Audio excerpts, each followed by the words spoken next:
बिस्मिल्लाहिर्रहमानिर्रहीम। अस्सलाम वालेकुम प्यारे व्यूअर्स, कैसे हैं आप सब? आज मैं आप लोगों के लिए लेकर आई हूँ गुड़ वाले चावल बनाने की एक ख़ास देसी और ऑथेंटिक रेसिपी।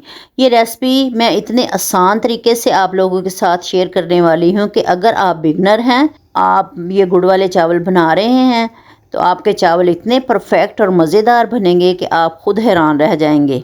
तो चलें फिर इस मज़ेदार खुशबूदार मीठे गुड़ वाले चावल बनाने का आगाज़ करते हैं। और अगर इससे पहले आप मेरे चैनल पर नए हैं तो प्लीज़ मेरे चैनल को सब्सक्राइब करें, साथ ही बेल आइकन के बटन को भी दबा लें ताकि मेरी हर नई आने वाली वीडियो का नोटिफिकेशन आप लोगों को सबसे पहले मिल सके। गुड़ वाले चावल बनाने के लिए सबसे पहले मैं एक कढ़ाई में तकरीबन 2 लीटर पानी डाल रही हूँ। अब इस पानी को उबालने के लिए रख दिया है। मैंने चावल लिए हैं जिन्हें अच्छी तरह साफ़ करके 30 मिनट के लिए मैंने भिगो दिया था। अब चूंकि पानी उबल चुका है तो इन भिगोए हुए चावलों को उबलते पानी में शामिल करते हैं। चावलों को हम इस वक्त तक उबालेंगे जब तक कि वो 80% गल ना जाए। और अगर आप चावल को निकाल के अपनी फिंगर टिप्स पर रख के उसको दबाएंगे तो एक कनी चावल रह जाएं तो समझें कि ये चावल परफेक्ट उबल गए हैं आपके। आप चावलों को चेक करते हैं, ये बिल्कुल वैसे ही उबले हैं जैसे हम चाहते थे, ना ज़्यादा नरम है और ना ही ज़्यादा कच्चे, यानी तकरीबन 80% तक गल चुके हैं। इस स्टेज पर हम चावल निकालते हैं तो फ़ौरन इनको चूल्हे से उतार कर छलनी में निकाल लेते हैं ताकि इजाफी पानी निकल जाए और चावल ज़्यादा। अब दूसरी तरफ हम गुड़ की चाशनी तैयार करेंगे। चाशनी बनाने के लिए मैंने 1.5 कप पानी लिया है, इसमें गुड़ शामिल कर रही हूँ। गुड़ की मकदार आपने अपने चावलों की मकदार के हिसाब से रखनी है। जैसे कि मेरे पास तकरीबन 3 पाव चावल हैं तो मैंने इसके लिए आधा किलो गुड़ लिया है। यानी आप ये समझ लें कि अगर 1 किलो चावल के लिए तकरीबन 750 ग्राम यानी 3 पाव गुड़ लेना है, बेहतरीन रहता है। गुड़ को मैंने पहले से तोड़ लिया था ताकि ये पानी में आसानी और जल्दी से घुल जाए। अब इसे दरमियानी आंच पर पकाएंगे जहां तक कि गुड़ मुकम्मल तौर पर पिघल जाए। गुड़ को हमें सिर्फ मेल्ट करना है, इसे ज़्यादा पकाकर शीरा सा नहीं बनाना, वरना चाशनी गाढ़ी हो जाएगी और चावलों में अच्छी तरह जज्ब नहीं होगी। जब गुड़ अच्छी तरह पानी में घुल जाए तो चूल्हा बंद कर दें, गल ना जाए। अब हम दोबारा उसी कढ़ाई में 1.5 कप देसी घी ले रहे हैं।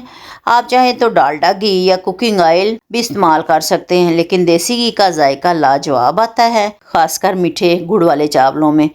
घी गर्म हो जाए तो इसमें 2 अदद इलायचियाँ शामिल करती हूँ जिन्हें पहले ही थोड़ा सा खोल लिया है ताकि खुशबू अच्छी तरह निकल आए। अब मैं इसमें ड्राई फ्रूट्स शामिल कर रही हूँ, बादाम, काजू, किशमिश, नारियल, आपको जो भी दस्तयाब हो या जो भी आपके घर में अवेलेबल है आप डाल सकते हैं। इनको हल्का सा सुनहरी करेंगे ताकि खुशबूदार हो जाएं। अब इसमें हम ये तैयारशुदा गुड़ की चाशनी शामिल करते हैं, लेकिन एक बहुत अहम बात याद रखें, चाश को हमेशा छान कर डालें। अक्सर गुड़ में या मट्टी या छोटे ज़र्रात मौजूद होते हैं जो चावलों के जायके को ख़राब कर सकते हैं और खाने में बुरे लगते हैं और हमारी सेहत के लिए भी अच्छे नहीं हैं। इसलिए मैंने इसे एक बड़ी छलनी की मदद से छान कर शामिल किया है। अब इसमें मैं उबले हुए चावल शामिल कर रही हूँ। अच्छी तरह मिक्स करें ताकि हर चावल के दाने गुड़ की मिठास और खुशबू रच बस जाए। अब इसको हाई फ्लेम पर 5 मिनट तक पकाएं ताकि चावल मुकम्मल तैयार हो जाएं, लेकिन ज़्यादा गलें भी ना, क्योंकि गुड़ वाले पानी में डाले हैं तो चावल जो हैं वो पानी छोड़ेंगे, तो इसलिए आप इसको हाई फ्लेम पर ही पकाएं और पानी खुश्क करें। 4 से 5 मिनट हो चुके हैं और चाश का पानी काफ़ी हद तक खुश्क हो चुका है। अब जो थोड़ा सा पानी बाकी है वो दम के दौरान खुद ब खुद चावलों में जज़ब हो जाएगा और हम चावलों को दम देने जा रहे हैं। तकरीबन 15 मिनट के लिए चूल्हे की आंच हल्की रखेंगे और देचकी को अच्छी तरह ढक दें ताकि भाप अंदर ही रहे और चावल खूब अच्छी तरह दम पर आ जाएं। दम के दौरान ना सिर्फ चावल मुकम्मल तैयार होंगे बल्कि इनका रंग, खुशबू, जायका भी मज़ीद निखर कर सामने आएगा। अल्हम्दुलिल्लाह 15 मिनट के बाद दम देखिए, माशाअल्लाह एक एक दाना अलग, रंग लाजवाब, मिठास ज़बरदस्त, खुशबू दिल मोह लेने वाली। और सबसे अच्छी बात यह है कि मैं आपको कोई लंबा चौड़ा या मुश्किल तरीका नहीं बताया, सिर्फ चंद मिनटों में आसान तरीके से इतनी आसान रेसिपी के बच्चा भी बना ले। इसके लिए आपको कोई एक्सपर्ट होने की भी ज़रूरत नहीं है। देखिए माशाल्लाह अगर आप मेरे रेसिपी से देख के बनाएंगे तो आप पहली बार ही अच्छी तरह से बना सकेंगे। देखिए माशाल्लाह की फाइनल लुक कितनी शानदार लग रही है, चमकदार, खुशबूदार, एकदम देसी स्टाइल।